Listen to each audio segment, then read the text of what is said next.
हम लोग पढ़ेंगे प्रश्नावली 4.2 का 5वां सवाल। सवाल है, एक समकोण त्रिभुज की ऊंचाई उसके आधार से 7 सें कम है। यदि कर्ण 13 सें का हो तो अन्य दो भुजाएं ज्ञात कीजिए। चलिए यहाँ लिखते हैं हल, और सबसे पहले हम लोग एक समकोण त्रिभुज का निर्माण करते हैं। चलिए समकोण त्रिभुज यहाँ बना लेते हैं। ठीक है, हाँ, तो हमने समकोण त्रिभुज बना लिया। यहाँ ए लिख लेते हैं, इसको बी लिख लेते हैं, इसको सी लिख लेते हैं। अब कहता है कि एक समकोण त्रिभुज की, ये तो 90 डिग्री के बराबर है। ठीक है, कह रहा है कि एक समकोण त्रिभुज की ऊंचाई उसके आधार से 7 सें कम है। आधार से, तो आधार ये हो गया, लंब ये हो गया, कर्ण ये हो गया। यहाँ लिख देते हैं समझने के लिए, ये कर्ण हो गया, ये लंब हो गया, ये आधार हो गया। ठीक है, तो आधार से, तो यहाँ इसको यदि हम x मान लेते हैं तो कहता है आधार से ऊंचाई जो है, ये ऊंचाई भी कह सकते हैं, लंब भी कह सकते हैं। 7 सें कम है तो कितना हो जाएगा, ये हो जाएगा x - 7, क्योंकि 7 सें कम बोल रहा है, इतना हो जाएगा। तब यहाँ जो है हम लोग लिख लेंगे साइड में। इसमें क्या करेंगे, पाइथागोरस पर में भी लागू कर सकते हैं, है ना। चाहे तो यहाँ लिख लेंगे हल में, माना कि समकोण त्रिभुज का आधार बराबर x तथा ऊंचाई या लंब भी लिख सकते हैं, ऊंचाई बराबर x - 7। तो अब हमको निकालना है कर्ण, है ना। तो क्योंकि कर्ण 13 सें देल है, तो कर्ण 13 सें देल है, तो यहाँ लिख देंगे 13 सें कर्ण देल है। ठीक है, तो हमको क्या निकालना है, इसमें x का मान निकालना है। जब x का मान निकालना है तो हमको पाइथागोरस प्रमेय लागू करना पड़ेगा। तो यहाँ लिखेंगे पाइथागोरस प्रमेय से, या प्रमेयका से भी लिख सकते हैं, या प्रमेय से। तब पाइथागोरस प्रमेय का सूत्र क्या होता है, कर्ण बराबर होता है लंब स्क्वायर जोड़ आधार स्क्वायर।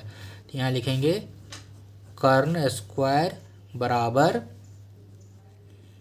लंब स्क्वायर जोड़ आधार स्क्वायर, ये सूत्र होता है। ठीक है, अब इस पर मान बैठा देंगे। कर्ण कितना है हमको 13, तो यहाँ हो जाएगा 13 का स्क्वायर बराबर लंब कितना है, तो x - 7 है, तो यहाँ लिखेंगे x - 7 का स्क्वायर।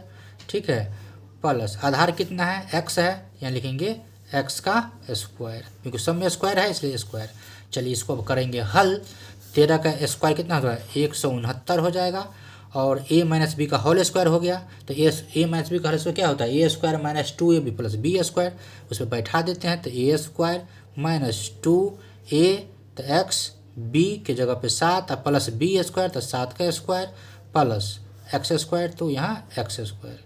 ठीक, चलिए इसको सॉल्व करते हैं। तो 169 बराबर x स्क्वायर का x स्क्वायर, ये हो जाएगा 7 दूना -14x, और प्लस 7 सत्ते 49, और प्लस x स्क्वायर, इतना हो गया। अब जो है x स्क्वायर कितना हो जाएगा, 2x स्क्वायर हो जाएगा। तो x स्क्वायर को एक जगह कर लेते हैं, तो 169 बराबर 2x स्क्वायर माइनस 14x, है ना, और प्लस 49, इतना हो गया। अब क्या करते हैं, तो 49 को इधर कर देते हैं, तो माइनस में चला जाएगा, तो हो जाएगा 169 माइनस 49 बराबर 2x स्क्वायर माइनस 14x, इतना हो जाएगा। तो अब इसमें से जब 169 में से 49 घटेगा तो बचेगा कितना, तो बचेगा 120। तो 120 बराबर हो जाएगा 2x स्क्वायर माइनस 14x। ठीक है, अब इसको सीधा कर लेते हैं, तो यहाँ लिख लेंगे इसीलिए 2x स्क्वायर माइनस 14x, हम बराबर के पहले है, बाद में जाएगा तो माइनस में 120 हो जाएगा बराबर 0। अब इसमें से 2 कॉमन निकाल लेते हैं, और छोटा हो जाएगा ताकि गुणनखंड करने में सुविधा हो। तो यहाँ जो है 2 निकाल लेते हैं कॉमन, तो बच जाएगा x स्क्वायर, और ये बच जाएगा 7 दूना 14, तो माइनस 7x, और माइनस 60 दूना 120, तो हो जाएगा 60 बराबर 0। इसीलिए हो जाएगा x square minus 7x minus 60 बराबर 0। अब इतना का करें क्या करेंगे हम लोग, इतना का गुणनखंड तोड़ेंगे। चलिए गुणनखंड तोड़ेंगे, 60 का जो फैक्टर तोड़ेंगे तो 12 पंचे 60, तो 12 में से 5 घटाएंगे तो 7 भी हो जाएगा, तो वही लागू कर देते हैं।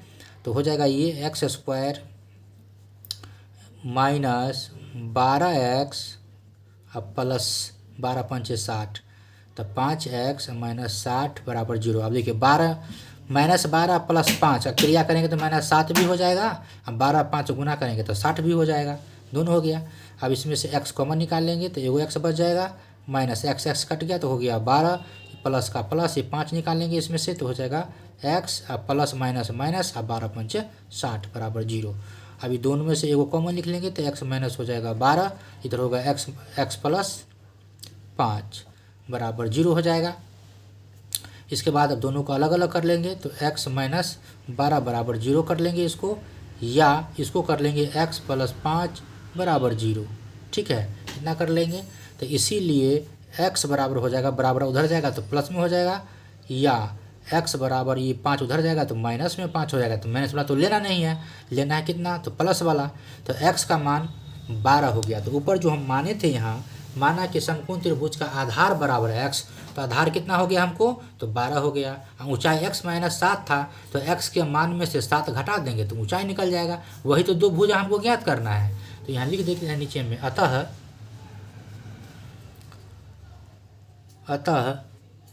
समकोण त्रिभुज की ऊंचाई बराबर आधार बराबर समकोण त्रिभुज की आधार बराबर x माने थे तो x का मान आया है प्लस में कितना 12, तो हो गया 12 cm, तथा लंब या ऊंचाई भी लिख सकते हैं, ऊंचाई बराबर, ऊंचाई कितना माने थे x माइनस 7, तो x का मान 12 और माइनस 7 तो कितना हो जाएगा, बराबर हो जाएगा 5 cm। तो ये दोनों क्या हो गया, ये दोनों आंसर हो गया। इस तरह से ये सवाल कंप्लीट हो गया। आशा है कि आप लोग अच्छे से समझ गए होइएगा। चलिए।